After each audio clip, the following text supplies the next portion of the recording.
1 year ago, the Arizona Cardinals were excited to draft the quarterback of the future. This weekend, the Cardinals are excited to have drafted the quarterback of the future again. 1 year after selecting Josh Rosen with the 10th overall pick, Arizona signaled its desire to move on from its 2018 first-rounder by taking Kyler Murray with the 1st overall pick. And on Friday, the Cards sent Rosen to the Miami Dolphins for the 62nd overall selection and a 2025th rounder.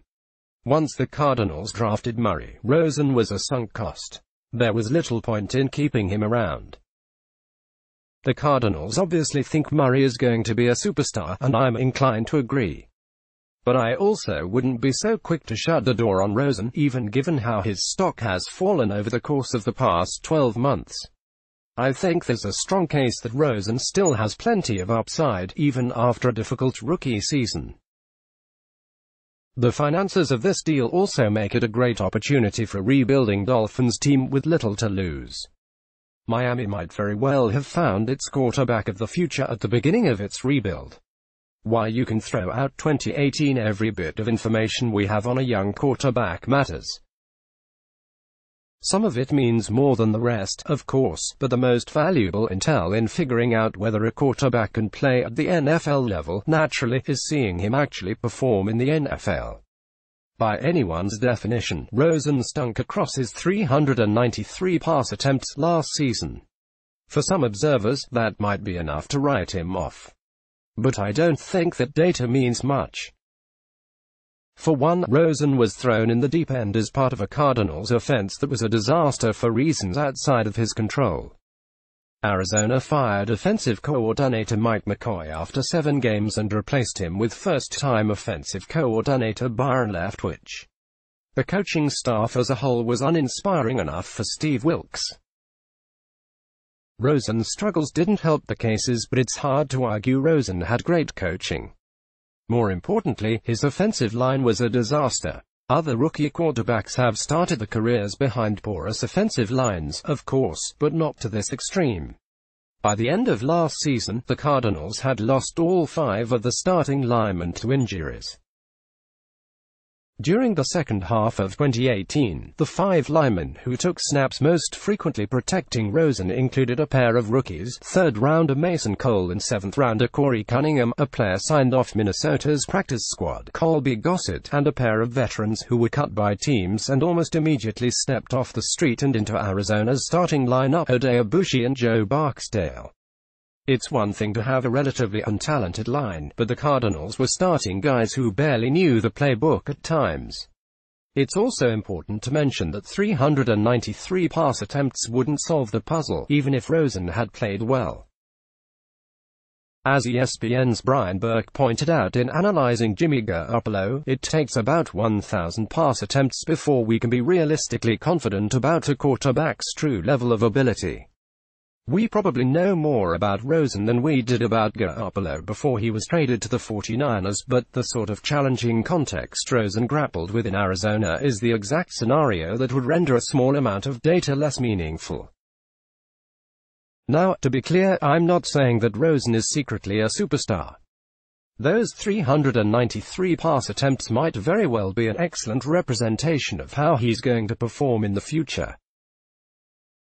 The Packers signed Aaron Rodgers to a contract extension in 2008 after 7 starts and 280 career pass attempts, and it turned out he was even better than the guy the Packers thought they had when the franchise put pen to paper. Draft Academy documents the journey of 6 prospects: Nick Bosa, Marquise Brown, Drew Lock, Tyree Jackson, Jarrett Stidham and Josh Jacobs. Watch on ESPN. What I'm saying is that the 2018 data on Rosen is so flawed and limited as to render it mostly irrelevant in evaluating him as a possible NFL starting quarterback.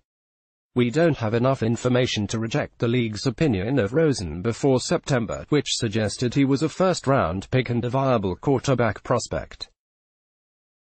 It's possible that the Cardinals were the only team that thought Rosen was worthy of a first-round pick, but I'm skeptical he would have made it out of the first round, or even out of the teens, if Arizona hadn't drafted him at No. 10. The most notable example of this phenomenon, of course, is Jared Goff. In his first year with the Rams, Goff averaged just 4.3 adjusted yards per attempt and posted a passer rating of 63.6 over a 205 pass sample. His offensive coordinator was Rob Boras, whose previous time as a coordinator had come at UNLV in 2001. Goff's primary targets were Kenny Britt, Tavon Austin, Lance Kendricks and Brian Quick, none of whom are still NFL starters. He had Roger Saffold and Rob Havenstein along the offensive line, but the three other linemen to take the most snaps with Goff as a rookie were Tim Barnes, Andrew Donnell and Greg Robinson, all of whom have bounced around the league since 2016. The Rams didn't trade Goff, but his context totally shifted. They hired a new coach in Sean McVay, signed Robert Woods, Andrew Whitworth and John Sullivan, drafted Cooper Kupp, and traded for Sammy Watkins before replacing him with Brandon Cooks. Since then, Goff has produced consecutive Pro Bowl seasons and looks like the guy the Rams expected when they drafted him with the first overall pick. There's no guarantee Rosen will flourish in the same way. There's only one Sean McVay, as NFL teams have sadly found out, but the Goff who was barely functional during his rookie season doesn't remotely resemble the passer who has broken out since. The Dolphins hope Rosen undergoes a similar awakening. Play 1.38. Can the Cardinals keep Rosen and Murray? Ryan Clark and Dominique Foxworth disagree with the need for the Cardinals to trade Josh Rosen after drafting Kyler Murray. The value proposition. What makes trading for Rosen even more appealing is the fact he doesn't have to turn into Goff to return value. The Cardinals handed Rosen a 4-year, $17.6 million contract that was fully guaranteed when the quarterback signed it last May, but $10.9 million of that deal was in a signing bonus the Cardinals paid at the time. The Cardinals also paid Rosen a base salary of $480,000. They ended up paying him $11.4 million for one season and will eat $14.4 million in dead money on their cap for 2019.2019 NFL Draft. What you need to know from Round 1. Essentially, Coach Brian Flores. Only the $6.4 million is guaranteed, and Rosen won't top a cap hit of $3 million until that possible option in 2023. Rosen doesn't even need to turn into a starter to make that deal work. If the UCLA product is even a competent backup, he'll be a profitable asset for the Dolphins. I went through each team and found that the quarterbacks they've signed or drafted to fill the backup roles are making an average of about $2.4 million per season in their current deals. Factor in a 6% average increase for the rise in the cap and they would be up to a total of $7.6 million over the next 3 years, about 19% more than what Rosen is in line to take home over that same time frame. If Rosen can play like an average backup somewhere in the range of Matt Schaub or A.J. McCarron, his deal would be moderately profitable, albeit not worth the draft pick the Dolphins traded to acquire him. Let's imagine a scenario in which Rosen is a borderline starter or an upper echelon backup like a quarterback in the ballpark of a Tyrod Taylor or a Ryan Fitzpatrick. Those are guys who organizations realistically expect could step in and keep the team afloat. They make a lot more than Rosen will, as the deals currently average $6.9 million per season. After building in the cap increase, you're looking at $22 million over the next 3 years, and Rosen is saving you $15.8 million over the next 3 years. We can use ESPN's new draft projections to capture what we thought of Rosen before 2018 season and get a sense of what value he might provide. I split the league's quarterbacks into 5 categories to essentially emulate where Rosen might fall, ranging from superstardom down to a player who isn't worth rostering, and then found what players in those tiers are making on their current contracts. I used ESPN's projection model to plug in the chances that Rosen would eventually fall into each of those tiers, which gives us an idea of how much Rosen's contract would be worth over the next 3 seasons. Category Chances Annual Salary 2019 to 2021 versus Rosen contract surplus value star 12.6% $23,612,299 $75,172,115 $68,932,727 $8,685,524 starter 39.0% $14,565,955 $46,372,174 $40,132,786 $15,651,787 borderline started 23.3% $6,923,988 $22,043,208 $15,803,820 $3,682,290 back up 21.9% $2,441,908 $7,774,058 $1,534,670 $336,093 unrestorable 3.2% $0 $6,239,388 to $199,660 surplus value $28,156,033. That's really impressive. Given our pre-draft estimates, Rosen's contract is worth more than $28 million in surplus value over the next 3 seasons without even considering the possibility of picking up his 5th-year option. To put that in context, the Browns drafted Denzel Ward with the 4th pick of the 2018 draft and gave him $29.2 million over 4 years.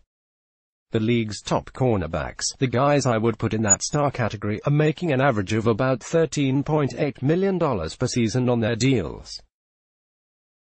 Factor in the 6% cap rise and a great corner would be in line to make about $60 million over the 4 years of Ward's deal. If Ward continues to emerge as a superstar, he'll be worth more than $31 million in surplus money over 4 years. Given the average range of Rosen's possible outcomes, his deal would seemingly be worth $28.1 million over 3 seasons. I wouldn't trade Ward for Rosen, but I'm pointing this out to illustrate just how valuable the upside of getting a star quarterback making a little more than $2 million per year can be. Let's take a more conservative approach and cut the chances that Rosen is a star or a starter in half while splitting the remaining odds evenly across the 3 other less exciting outcomes. In this scenario, Rosen has only a 25% chance of becoming either a starter or a star. How much would his contract be worth in surplus value? Category Chances Annual Salary 2019 to 2021 versus Rosen contract surplus value star 6.3% $23,612,299 $75,172,115 $68,932,727 $4,342,762 starter 19.5% $14,565,955 $46,372,174 $40,132,786 $7,825,893 borderline starter 31.9% $6,923,988 $22,043,208 $15,803,820 $5,041,419 back up 30.5% $2,441,908 $7,774,058 $1,534,670 $468,074 unrestorable 11.8% $0 $6,239,388 to $736,248 surplus value $16,941,900 even in a scenario in which Rosen tops out as a middling starter nearly 3/4 of the time. The final 3 years of his contract remain incredibly valuable. Remember that the Browns ate the $16 million remaining on Brock Osweiler's contract as part of a deal to take home a second-rounder. I'm not sure every team would value a second-round pick at that same level, but you can understand why the Dolphins sent a second-rounder to the Cardinals to acquire Rosen. Why now? There have been arguments that the Cardinals should have waited until August to trade Rosen to maximize their shot at compensation.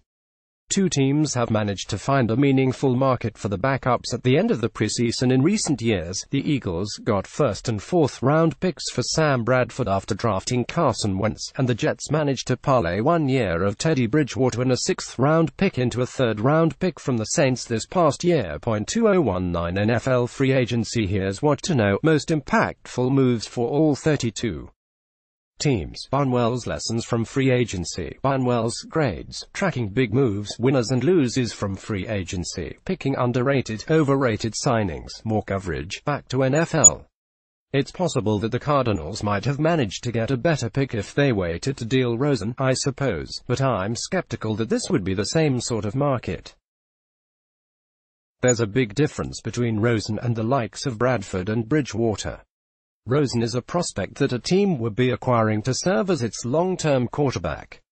But he hasn't exhibited any success at the NFL level. Bradford was a veteran with an established track record of competency who was supposed to keep Minnesota's head above water without Bridgewater. When the former Louisville product was traded to the Saints, it was to serve as a veteran backup to Drew Brees on a one-year deal with the idea that the Saints could recoup a compensatory pick the following year. Those were right-now solutions. Rosen isn't necessarily a right-now guy. By making this trade, the Cardinals were also able to recoup the value of Rosen for a draft pick now as opposed to waiting until next year's draft. The fit in Miami for the Dolphins. The lure of taking a flyer on Rosen is obvious. The only quarterback of note on their roster is journeyman Ryan Fitzpatrick, who turns 37 during the season and has only $1.5 million of his 2020 salary guaranteed.